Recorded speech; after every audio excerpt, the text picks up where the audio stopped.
Frank's Red Hot is the perfect blend of flavor and heat, so you can use an entire bottle to make recipes like buffalo chicken dip or buffalo nachos, or even things that don't start with buffalo.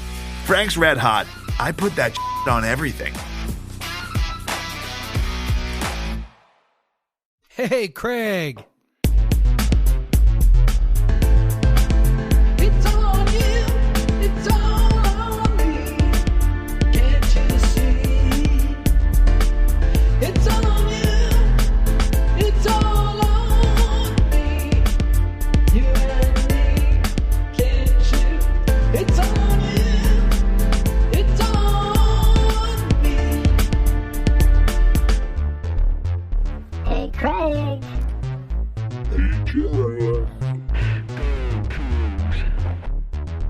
Right or wrong, we don't care. Win or lose, we don't care. We don't care. We don't care. Hey, Jeff. Hey, that was a pretty good weekend. Pretty good. It was a hella good weekend. So, yeah, you know, the basketball teams look solid. His huge historic weekend for the women, which we'll talk about in a bit. Just nice to see the men pound someone. Yeah, all around good stuff. And let me just start off by saying WSU fucking owns Tucson this year. Tucson spelled CS, not SC.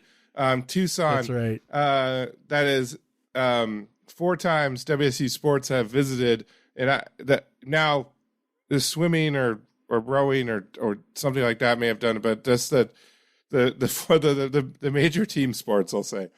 Yes. Women's basketball, men's basketball, football, and volleyball. Soccer did not.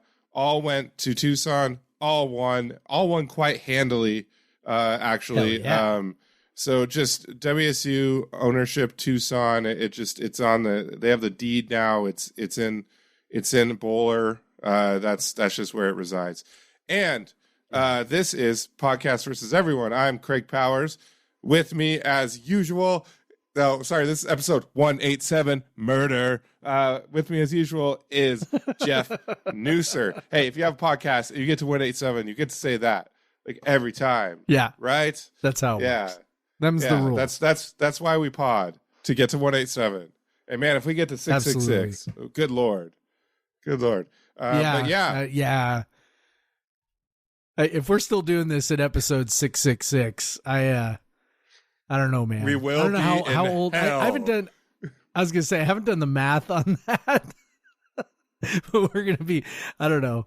Like that's. I don't know. It's another. If we do like 40, almost 400 episodes. Yeah, if we do like 40 a year, that's like a decade, man. So. Yeah. So we're gonna be like, all old curmudgeonly guy, more curmudgeonly than we already are, I guess. Yes, absolutely. And we're both running a bit on empty right now, so we're going to try to keep this short, even though we're bantering. I know. So apologies. This is the week from hell for both of us. Like this is always my hardest week. Yeah, this is my hardest week of the year. Every year, it's like it's the last week of the semesters, and then there's unlike the end of the school year where like I get to submit my grades and I'm done. This year, it's like at this time of the year I gotta do grades and I gotta grade essays and I gotta then submit my grades. And also, oh, by the way, I'm still teaching my classes because we're starting the next semester. Like, and then Sarah's birthday is on Saturday, and Atticus has basketball, and Joshua has a concert on Thursday, and Sarah just had surgery, and it's just like like everything is insane. And then you're getting ready for a trip, and it's just like, fuck, so yeah, there's a lot going on right now, but we're doing this. Sarah's birthday was the dinner plan, because we got a message about a potential dinner and no context whatsoever. We're like, yes, that was the dinner plan. Asking us about restaurants in Tacoma and stuff, and we're just like, are we invited? What is this event? Now I know, but we will not be able to go. We will be in Costa Rica. Yes. We will not be in the country. I'll be happy on Friday. Thursday, insanely long travel day, especially when and Friday morning when we're driving out 3 hours to where we're staying or whatever, and me and my 2 children that get motion sickness. That should be fun. But But yeah, so Costa Rica, I might podcast from there. I might not. It's a couple hours ahead of this, so who knows? We might hear Emma. Who knows? I don't know. But maybe I'll take my microphone. We'll see how it goes. But yeah. Anyway, so let's start with the men's team. Just for Thursday, again showing that they are up to the task of contending with a lot of the best teams in the conference. Just couldn't get shots to fall. Like, that was frustrating. Just couldn't make really a couple 3-pointers more, or maybe a couple layups, and they would have been right there. Maybe if a few calls would have went their way. Oh, like God. Maybe one. I don't fucking know. Like one call. Maybe like the one where Kerr Kriisa punched TJ Bamba in the mouth and then sunk a 3. And then was so wide open. He was and then celebrated. Yeah, and then celebrated after that, and then got the flagrant foul, and his 3-pointer got to stand. Like, I don't understand how they can't have it be like, so like in the NFL, if you fumble the ball and the referee blows it dead, but there's a clear recovery by the other team, they just pretend like you didn't blow it dead and get the call right. Right? Like, I don't understand why the same thing doesn't apply here. You fouled somebody to get an advantage. You use that advantage to convert a 3-pointer, and then we go back and give you the foul, and it's like, the 3-pointer stands. In the NFL, that makes no sense. If you're holding on the play and you score a touchdown, then I go, well, we're assessing the 10 yards, but the touchdown still counts. Okay, guys, like, they're still getting the points.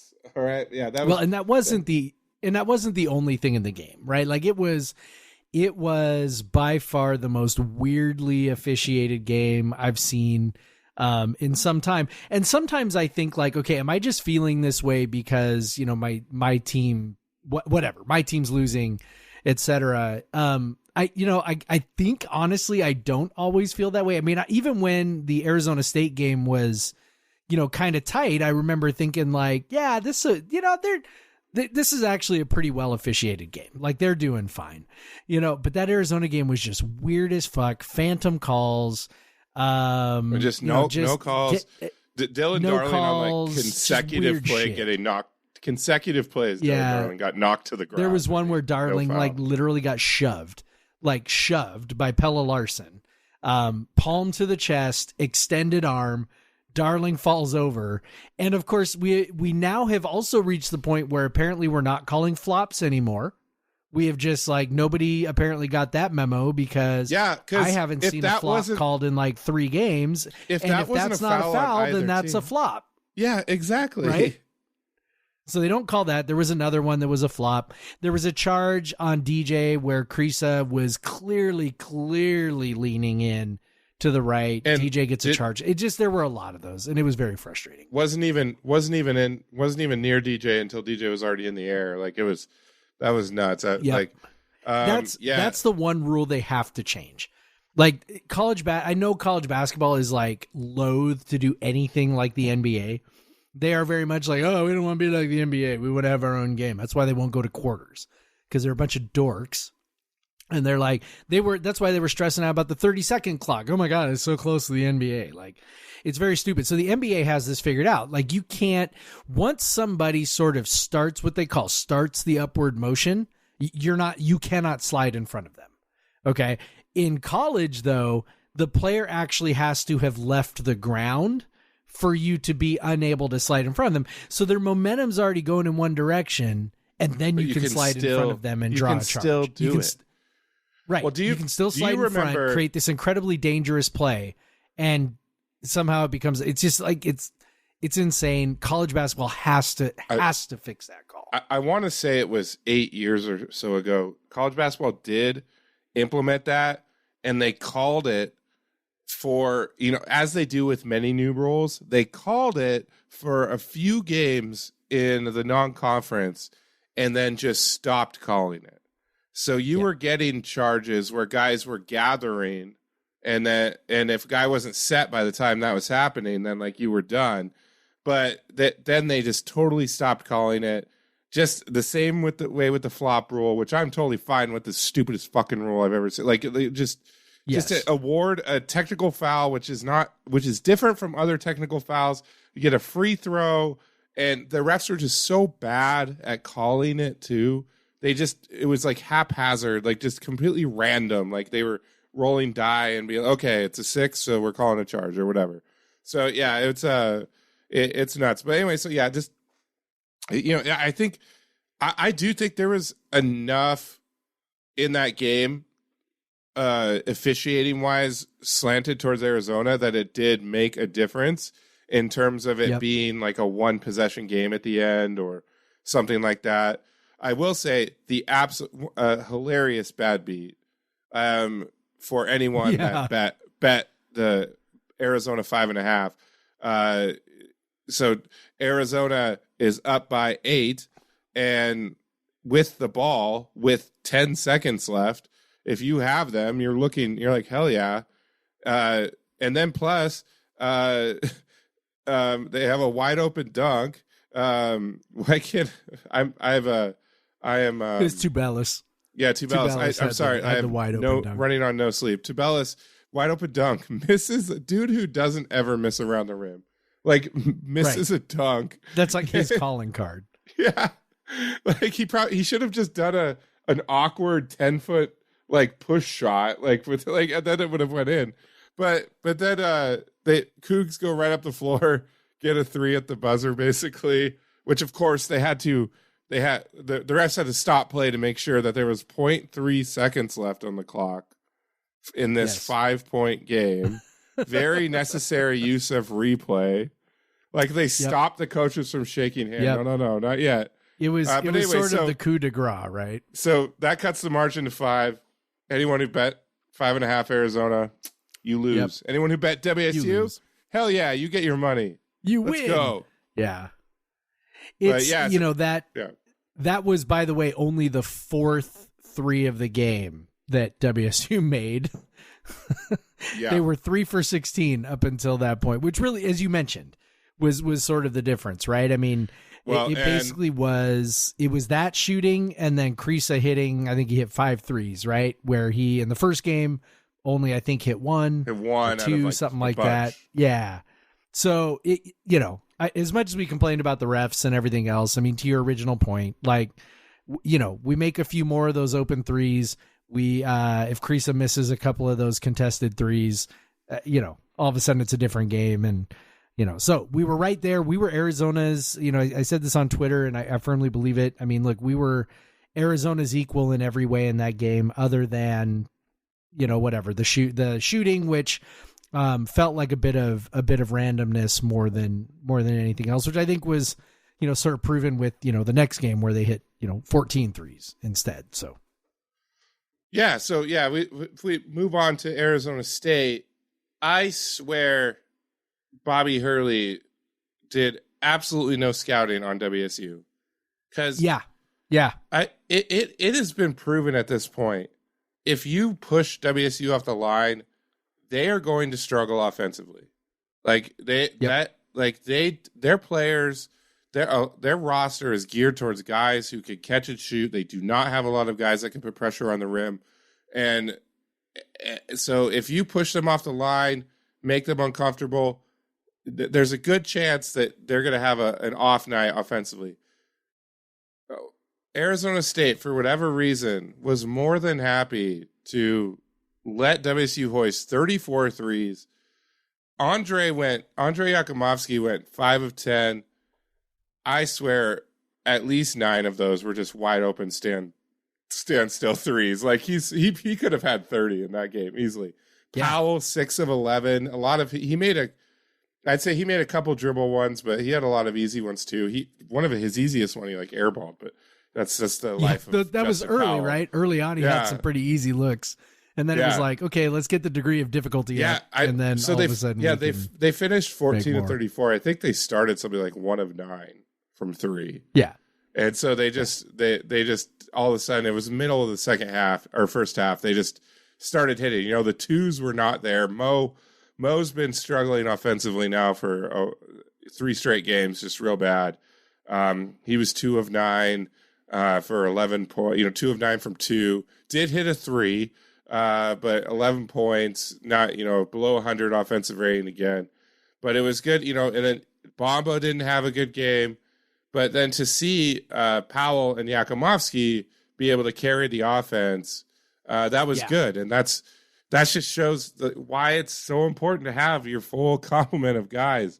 Because it doesn't matter how good. Yeah, if you don't have them, you maybe if your stars can carry you on some nights. But if they're having bad days and both of them are dinged up, it's nice to have these dudes that can just rain from 3. And between the two of them, hit 11 threes.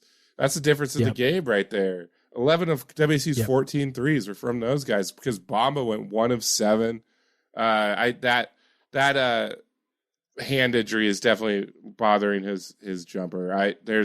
It's just not looking right. And Rodman really wasn't that. Rodman is going through now what Jabe was going through, I would say 5 games ago when teams just started aggressively chasing him off the line. Like, oh no, this is the guy you can't let him shoot. So he's finding it harder to get open looks now, but he is getting, in the Arizona game especially, he has been shown the ability to actually get to the free throw line more, which is a new aspect of his game. But yeah, overall that was great. Just to hit the threes, that's what this team does. Their turnovers were decent, 17%, but what's really impressive these last 3 games now is the defense. A team that struggled mightily defensively for much of the season, especially in Pac-12 play. 3 games in a row holding offenses under 0.9. That's 0.90 points per possession, which is very good. We'll say like 1.04 or so is like average in college basketball at this point. So that's very, very good. 0.9. I looked back. It's the first time in Kyle Smith's tenure that they've done that in Pac-12 play, held 3 straight opponents under 0.9. They've definitely done it in non-conference against some bad teams, but never against conference opponents. And, frankly, all top 100 conference opponents. Just real impressive after coming off that Utah game, which was one of their worst defensive games of the season, to just bounce back. And this is the kind of defense that we expected to get when Kyle Smith came. Yeah, and where it is started is with the 2-point defense a little bit, which hasn't always been typically is great under Kyle Smith, has been pretty terrible at times this year. And look, it wasn't great during all 3 of those. Of course, as we mentioned, Utah kind of had their way, but then they bounced back. Colorado, I think, hit, I'm looking here, 54% on their 2s, which again is not great, but is also that's at least not horrendous, right? 50% Arizona hits on their 2s, 34% Arizona State hits on their 2s. That's really generally going to be the foundation of what they do. And they also generated some turnovers again, which is something that they had not done. Colorado turned it over a ton. Arizona even turned it over a pretty fair amount, which again is not something that they have super done. And by the way, the 2-point defense against Arizona, Cal, and Stanford in the previous 3 games when the defense was okay but not great was 45% and under, so maybe I'm just full of shit on that one. It's entirely possible. But I do think the turnovers have a little bit of impact. And then also they really locked down I was going to say they locked down the defensive boards in those games. They've had a handful of shaky defensive rebounding performances in Pac-12 play. They've really, really, really locked it down like in the last 2 weekends. So, and that's really great because defensive rebounding was a thing that Kyle Smith was definitely lamenting that they needed to fix. And they appear to have that. And I honestly, tell me what you think about this, but my theory is simply Andre Yakumovsky. Like that is my theory. He's back. He's, as healthy as he's been. He is a big body who gets a lot of rebounds. And even if he doesn't get the rebound, he gets his hands on a lot of balls. keeps a lot of balls alive, boxes guys out, just does a lot of the little dirty work. And I don't think it's I don't think it's a coincidence that this is happening now when he seems to finally kind of be getting in shape, getting his run. He's now a fixture in the starting lineup. I think all of those things are pointing toward his contribution. Yeah, absolutely. 100% agree. Against Arizona State, the effort he put in on defense, with the rebounding, but just everything, the way he busts his ass to recover from hedging, and that he busts his ass to double bigs, and stuff. He's all over the place. He's getting steals. He's just getting his hands in the way. He's contesting shots against bigger players. Because he's usually, he plays the 3 on offense, but he's often guarding the 4 or on defense, especially a team like Arizona State that have a couple bigger bigger guys, 6'9" to 7 foot sizes on the back end there. His defense. It has come so far. It's been so impressive. He was not I wouldn't say when he came in as a freshman, he was a great defender. But he has really he's really coming to his own on that end. And that's really, if he's going to play pro ball, and I'm not saying the NBA, but any pro ball, that's going to create a career for him. Because he's always going to be able to shoot. I would not put that past him. Playing in the NBA, I know that people will probably look. I mean, look, Bryce bangs the drum, constantly on Andre being a potential NBA player, and I know that when people think NBA, they think flashy athleticism, flashy stats, whatever. But if you watch any amount of NBA, there's always dudes on the rosters who just do little things. And they just have these all around games. And, of course the colloquial term is a glue guy, right? Andre is a quintessential, NBA type glue guy. I'm not sure if he's got the foot speed defensively. I think that would be the question mark. But again, I was the one who questioned Klay Thompson's foot speed defensively. So I clearly have no idea what I'm fucking talking about. But it's okay, look at Andre. Can he shoot? Yes. Can he rebound? Yes. Can he defend? Yes. Does he move the ball? That's super important in the NBA, is moving the ball. Does he move the ball? Yes, he moves the ball. I mean, I don't know that he'll ever be an NBA starter or anything, but I could easily see him being an 8th. I shouldn't say easily. That's probably overstating it. But he could definitely, in my mind, if he keeps developing, be an 8th or 9th or 10th guy on an NBA roster where, maybe he only plays, 10 or 15 minutes a night, but he gives you those 10 or 15 quality minutes, just because his all around skill set is so good. Also, by the way, I don't want to discount or overlook what Muhammad Gay did against Arizona State as well. We mentioned he didn't have a great offensive game, which is true. He was 3 for 11, 2 for 9 on twos, but he had 15 rebounds, 8 defensive, 7 offensive, 3 assists. Now he did have 4 turnovers, but he completely, anybody remembers the first game down in Tempe, Warren Washington absolutely owned him and destroyed him in that game. Warren Washington did not have a great game. Now he was, 4 of 9 on twos, but he also had 5 turnovers, and he only had 1 offensive rebound. And so Mo just sort of locked him down, owned him. In fact, the fact that Mo was only credited with 1 block, I have no idea how that happened. I distinctly remember 3. Not just 2, but 3. I remember 3, and I remember I think a 4th that ended up being I think after a foul or something. Mo was, we talked about his defense maybe being a little iffy a little while back. Maybe it's the hamstring, right? Whatever. No, he was up for this one, and he was affecting shots. He was really, really good defensively against Arizona State. Yeah, absolutely. And I think one more point. We'll talk about one more player real quick. He doesn't play a lot yet. I think it's honestly, he doesn't have the meat on his bones quite yet to to get in there, but Andrame Jong is showing every bit to be that rim protector that F.A. Abogidi was, or F.A. Abogidi was. By the way, people who don't know that, like, that came out on Twitter that maybe that's actually how his name is pronounced. Abogidi, all of our minds were absolutely blown. So anyway, continue, Adrame. But so Adrame is putting up the exact sort of block and steal numbers. Now it's in a smaller amount of minutes, but he's coming in, he's putting in almost 10% blocks, 2% steals, which is usually like a good guard will have 2% steals. So like he's just a total defense, like a total like defensive disruptor.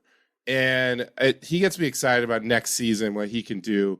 Add some weight, and he's just so springy. He's got an instinct about blocking shots, the same, and he's a great rebounder on both ends. Like, if he just any bit of offensive game that he puts on over the season, like, he's just going to be a tough guy to keep out of the starting lineup, because he's such an effective defensive player. He has to stop turning the ball over so much. That's his big thing. Yeah. But he's such an effective defensive player, such an effective rebounder. And he's just so fun to watch. It's a funny thing. He always only plays like 4 to 8 minutes a game, but it just feels like he's in the game longer, because when he comes in, he blocks a shot. He blocks a shot. He grabs a couple offensive rebounds. He steals a ball. Yep. He's probably at the free throw line at some point. Yep. You know, like it's so he's just he's there. You see him. So yeah, I'm excited for him. He's really starting to, I think, get acclimated to the speed and the strength of the game, and it's been fun to watch him. His short stints have been much more effective as the season has went on. Yeah. But yeah, we should probably just blow your mind really quick. Here's a good stat for you. In the last 3 games, he has played 28 minutes, and he has 7 blocks. 7 blocks. 7 blocks in 28 minutes. His block rate in conference play is up to 15%, which that's pretty obvious. Like, for people who don't know, like, if you're anywhere near 10%, that's like elite shot blocker status, like really, really, really good. So 15%, very likely unsustainable. Like, maybe it's not, but I think it probably is. But still, that is crazy defensive impact in a very small amount. So yeah, he does big work on defense when he's in there. Just need him to get on a little more weight, need him to develop a little bit of offensive game, because he really is. We did find out kind of what his offensive game was against Arizona State, and it was not good. It was not good. It looked very raw. Let's say raw. Yeah. Looked very raw. So yeah, but defensively, instincts wise on that end, he can catch an oop. Man, he's all nice. He could already, honestly, if all we were worried about was defense, he could definitely already play, 20, 25 minutes if all we were worrying about was defense. But, we'll get there. He's exciting. Yeah, absolutely. And so we're trying to move along here. Let's move on to, let's quickly talk about talk about the 2 games this weekend. Last week when we talked about what, the outside chance that WSU has to create a tournament resume here. We kind of talked about you probably need to get 3 of these 4. So they lost Arizona. So you're saying you probably need to sweep this weekend to get those, because these are your last 2 quad 1 games in the regular season. And there aren't many chances at that. In the only 2 teams that would be quad 1 for sure in the Pac-12 tournament are Arizona and UCLA, and then potentially Utah and potentially USC. So that those are you don't have a lot of opportunities there. So these are your last 2 shots at quad 1 wins. So yeah, it's really like if you're sitting here going do or die at large bid to that NCAA tournament, this is your weekend, man. Like this is where it's come down to, like, in terms of an at large bid. This is it right here. But obviously, start with USC. That's the one they've already beaten the Trojans. They match up well with them. Andy Enfield is a coach that their defense is solid, but in the first game, as Bryce puts it, they didn't play to the scout. They just play their style of defense. So they let WSU shoot threes, and that doesn't go well for teams typically when they let teams shoot a lot of threes. And USC's defense generally is kind of middle of the road in allowing threes. So that always makes me feel like more positive. It gets a good defense, but they do allow teams to shoot threes. We'll have at least 3 shooters on the court at all times, and so that's just that gives you hope that WSU can go down there and sweep the Trojans, because if they can get the offense, and then if WSU can keep this defense going, I think they have a real shot to pick up that quad 1 win on the road.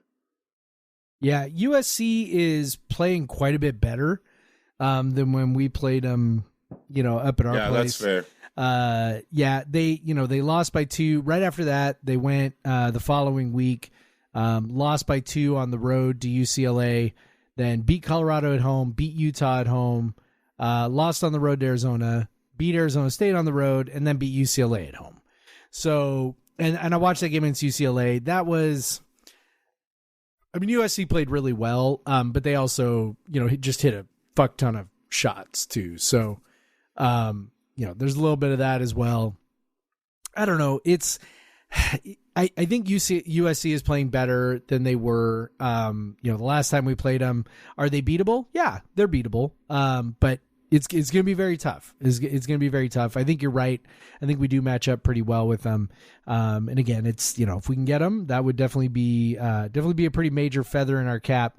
If we're trying to make any kind of push here, toward the postseason. I think when we talked last week, we said we think they probably need to win 9 of the last 10. Well, they lost the first one to Arizona, so I don't know. Maybe they need to win the last 8. I'm not sure. You win the last 8, you're 18-13 and 13-7, and you're like, you got some momentum heading in. So, well, at the very least, it's a lot. It's asking a lot. If you want the NIT, you're going to have a winning record at the end of the season. Yeah, you got to at least have a winning record, yeah. So they're at least going to have to win, 6 out of 8? Or how many left? Yep. There's 9 left, so 6 out of 9 to get to 500 going into There's 8 left. There's 8 left. 8 left. Well, 8 left and then the tournament. So yeah, 8 left, so you probably need 6 of 8. You need 6 of 8 to get over 500. So yeah, that's...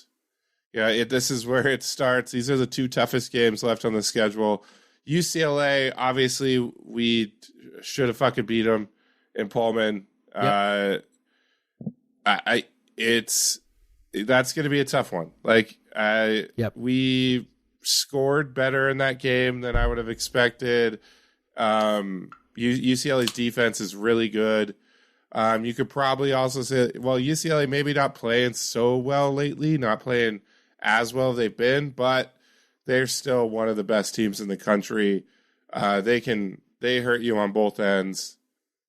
Now, the one thing is that they kind of live in the mid-range, and they live off of offensive rebounding.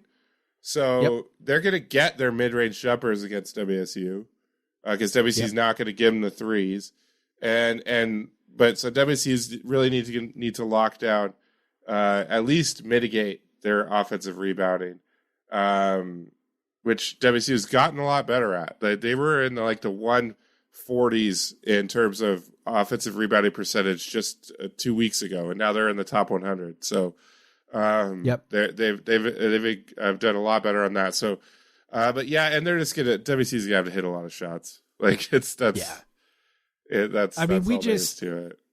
just don't win at Pauley. Taylor Rochester disagrees. Okay, fine. Back 15 years ago, but it's just a very, very difficult place to play. And then also, we're big believers in shot quality, right? One of the things about these 2 losses USC and Arizona for UCLA. I think on aggregate, I think that shot quality said they would have been favored to win both games, just in terms of shot quality. Now, if people are like, well, what do you mean by shot quality? So just like very brief explanation is just simply every shot that goes up, there is a probability that it goes in or doesn't. And some of that it's based on the player. Yeah. Who's taking the shot? How close is the defense? Things like that. They sort of figure that out and figure out what percentage of the time that player would be expected to make that shot. And of course, the higher those percentages you rack up, the better the shot quality. The better the shot quality, theoretically, the better probability you have of winning. So that's the idea. Obviously, people have to make shots, and like the quality of the shot isn't everything. But at the same time, it's a good proxy for process, right? Rather than just results. And I'm fairly certain that shot quality showed that UCLA was ahead in both of those games in terms of shot quality. So, maybe UCLA's demise has been exaggerated just a little bit because they've lost 2 games in a row. But, at the same time, I mean, I think, like you said, like you started off with, we showed we can hang with them. We should have beat them. We were in control of that game for 38 minutes, right? And then the last 2 minutes, it really just kind of fell apart. So, Paulie's going to be tough, but maybe we have a little better chance than the 14% chance that Ken Palm gives us. Yep. All right. And we're going to take an early break this time. So we'll be right back to talk about the women's big weekend.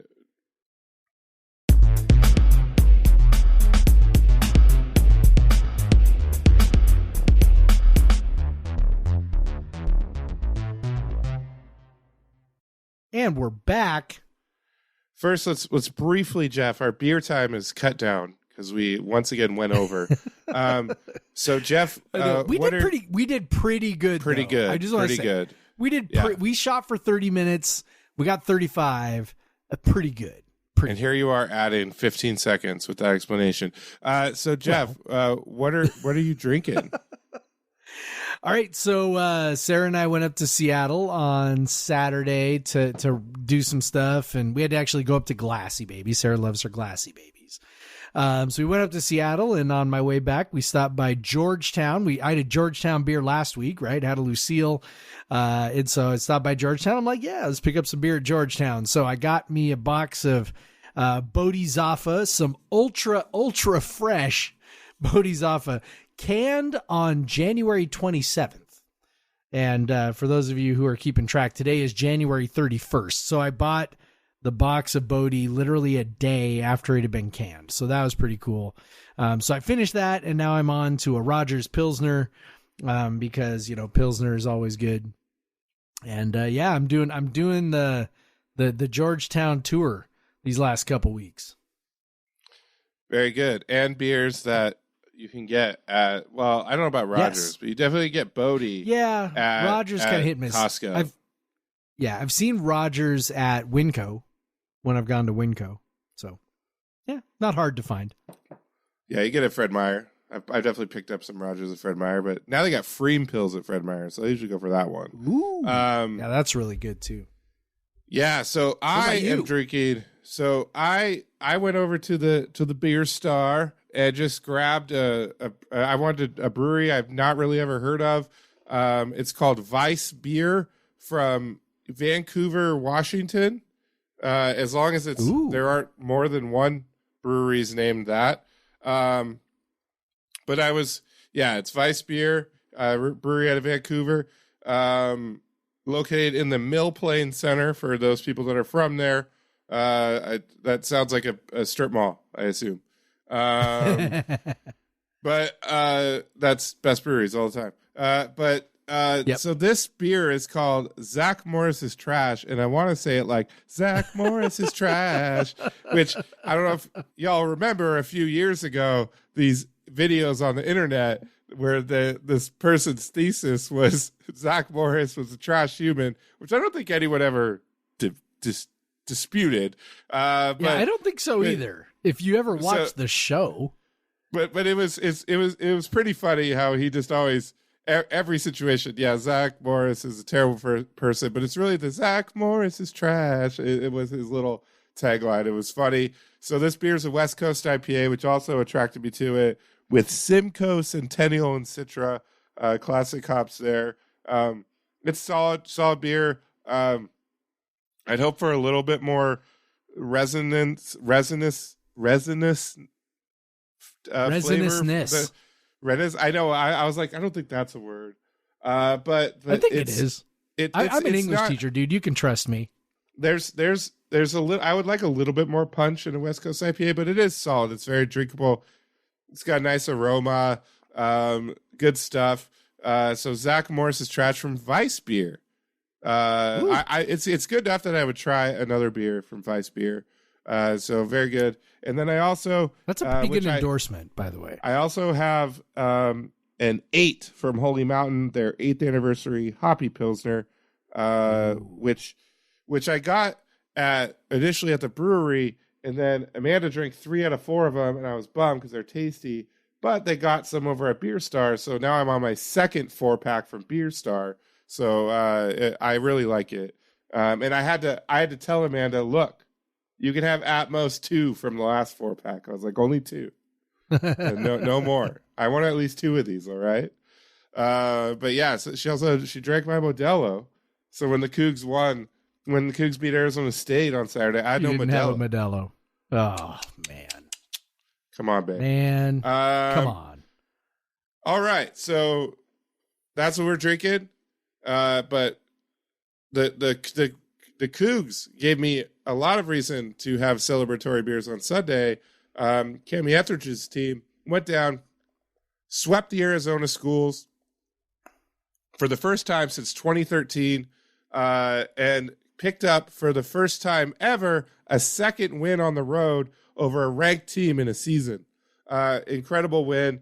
Yeah, they had to gut out a win against Arizona State. I feel like every time you have these big road weekends, it's always the game that you're supposed to win is like the tougher one somehow. Yes. Yeah, always. Yeah, it's always like if you go to Oregon State for some reason like gives you hell, and then you like that's always seems to be what happens. But they really that Arizona game, they control. It was a game of runs, but WSU just had the bigger runs in them, and frankly, just whenever Arizona State would run, they would just get hot, hit a couple threes, and their crowd would get into it, and then WSU would just mitigate it by destroying their their press, destroying their traps, and getting wide open layups. Like their crowd be so hyped, and like as soon as they would take the ball out of the net and just throw it up the court, and Ula or Jess or Bella would just have a wide open layup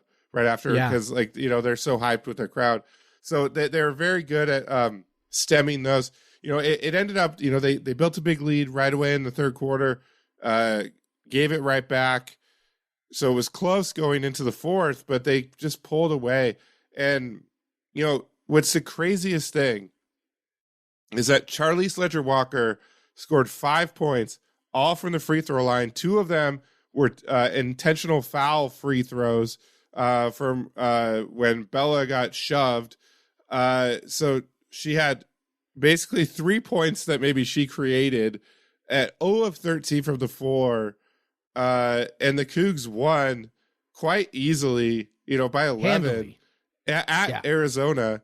And at a ranked team, at a program that's been very good with still very good players. Yeah, made it to a Final Four. Like this is a good program. Adia Barnes is a great coach. Yeah. I'm a big Adia Barnes fan. Like she's awesome. She's fun. And so it's even more fun to beat her, which Kamie has done a few times now. But Bella was just obviously the superior to Caitlin Reese, Arizona's star big. Like she was just owning her inside, making her life tough on defense, forcing her to have everything out, 15 and out. They really did a good job of making their shooters work, have to go inside the line and stuff. So it it was very impressive all around. Ula had a big day. Tahina had a big day. And then, of course, Tara Wallach has just come into her own. When she came last year, when she came in, star. Yeah, last year when she came in, you could see it was there. She was 6'1". She had guard skills. She had quick feet. She had good defensive instincts. She could guard 1 through 5, but she just couldn't hit shots. Like, she just did not hit shots last year. She'd miss layups. Yeah. She'd miss open threes. Like, she clearly, like, it was just like, gosh, if you would just make some shots, like, you would be so good. This year, she's making shots. She's much more confident. Her rebounding stepped up. She had 2 straight double-doubles in this weekend, which I think were her first 2 double-doubles ever. If I might be wrong, but I think they were. So she's just really coming in as, her and Tahina, a sophomore and a freshman, to show like this is a program that even after Charlize leaves can sustain success. It is no longer just Charlize, and if she goes off, we can beat a good team. She did not go off. She struggled offensively. Now she's awesome and had 10 assists and 7 rebounds, like as well on top of that. But also she's scoring 20 plus points a game, and she didn't do that. And they still crushed them. Like, it's so impressive. We saw when she was gone, they played 4 very good, likely tournament teams, and had a chance to beat all 4 of them. If Charlize was there, probably would have won at least 3 of them. And so right now they're sitting at 5-5 in league play, 15-6 overall, where you could easily see where they could be just at 2 losses maybe in league play, at 3 losses overall, and be a top 15 team right now. Now, because of those losses when Charlize wasn't around, the AP voters have apparently discounted WSU completely from even receiving. Like, even one AP voter didn't rank them after they, for the second time in a row, swept a road series when they've had their full roster. Which, by the way, a couple of those games earlier that Charlize missed, Tahina also missed. And if you've been watching the team since Tahina got back, she is such an important player for this team. She's so good. Like, she's so good. Like, it's so impressive. Like, she's not like the superstar freshman that Charlize was, but she's one of the best freshmen I've ever seen at WSU for on this team. Like, she is so good, and she's shooting 45+% from 3 at just absolute. And on top of that, not only did Charlize have an off day, Johanna Tedder also only had 3 points. It's like last year, if you would have said Charlize and Yo would have had 8 points, you couldn't have beaten Cal. You'd be like we would have gotten run off the floor. So just very impressive. This team is now so much more than Charlize. Having Charlize is what makes them that top 20 quality team, a team that you that can beat teams on the road, but they can survive with other people scoring the ball. Like, it doesn't have to be Charlize. Like, even the growth of her only taking 13 shots in this game, knowing that she just doesn't have it. Because I saw her pass up some shots. She just knew it wasn't there. You would have maybe a previous season, she still would have kept hucking 20 shots, but she's just become such a distributor. She's one of the top assist people in the Pac-12 as well.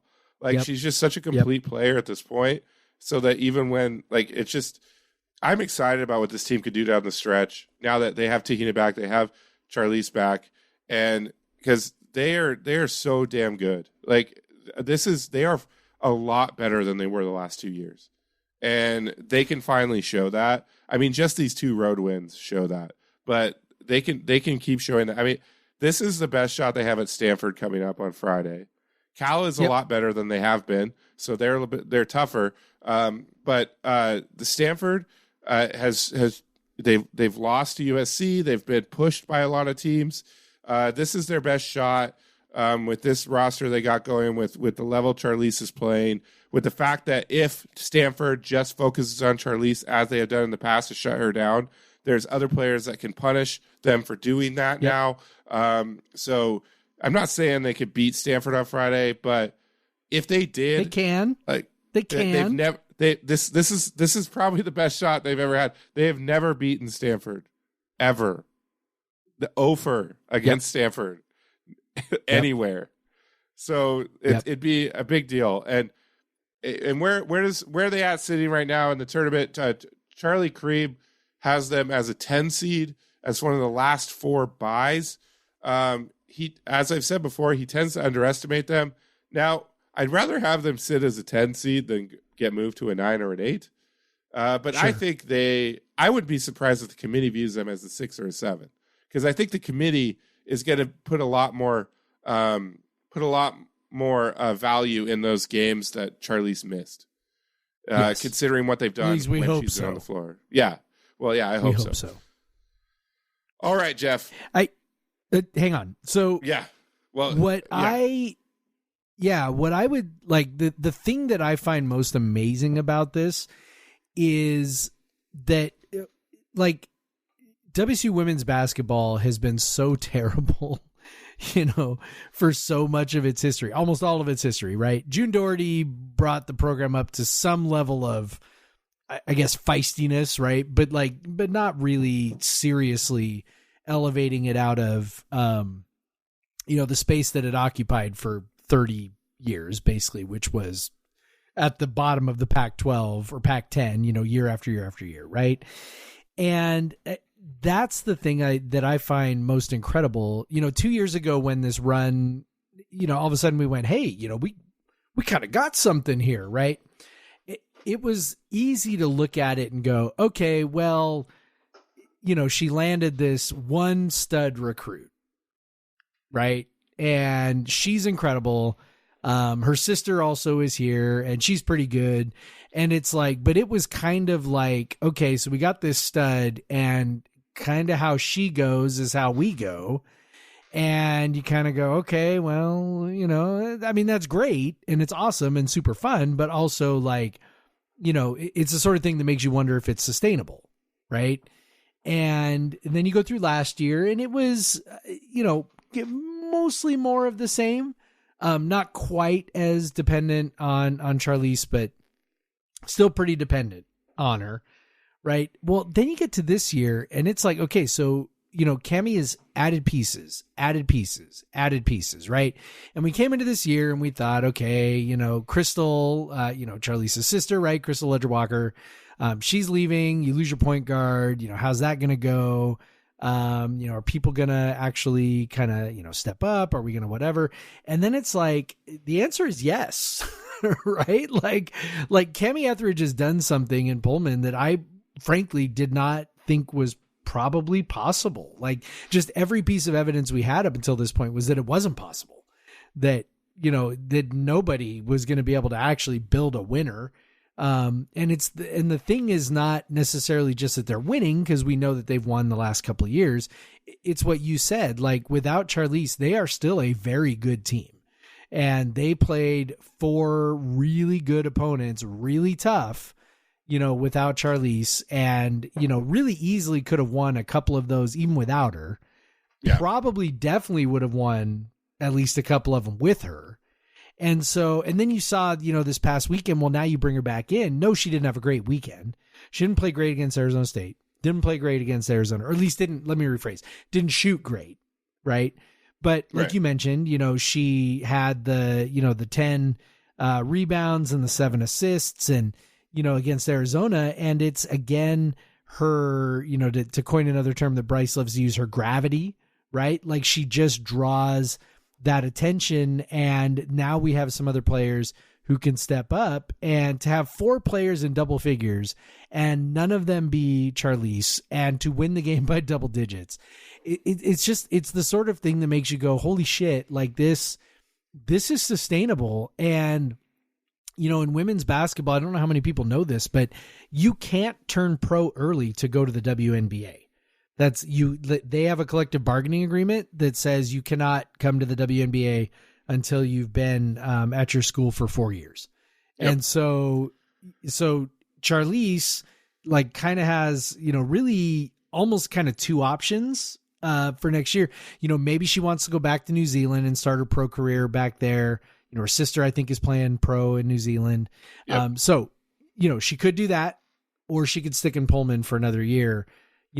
She can't go to the WNBA. So here's to hoping, cross my fingers that she wants to stick around for another year. And I really think her ticket to the WNBA, I'm not a super WNBA aficionado, but, her ticket to the WNBA is probably not as a scoring guard. It's probably more as a point guard, combo guard type player. Yeah. And with her sister having left, she is now filling that role. She has shown herself to be a really, really good passer. We know she's a good ball handler, but a really good passer.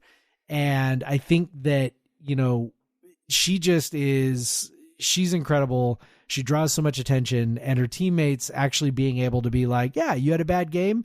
This is a game, like, I think you sort of alluded to this, but like this Arizona game is the kind of game they would have lost by double digits with, Charlize shooting like that in years past. And for her to go 0 for 13 from the field, 0 of 6 from 3, and to win by 11 and have the game. I mean, it was tight going into the fourth quarter, but to have them pull away in the fourth quarter the way they did, it really is remarkable. It's a huge testament to Charlize, to the players and their development, and to Kamie Ethridge and her staff. I hope that, again, the Coug in me is like, oh my God, let's please keep Kamie. But, it's really amazing what she's done. Like I said, truly did not think anybody could do it. And it is happening right in front of us. Yeah, absolutely. And it's super fun. I was standing in my living room again on Sunday, just like watching that. We were doing housework and stuff, but it's just I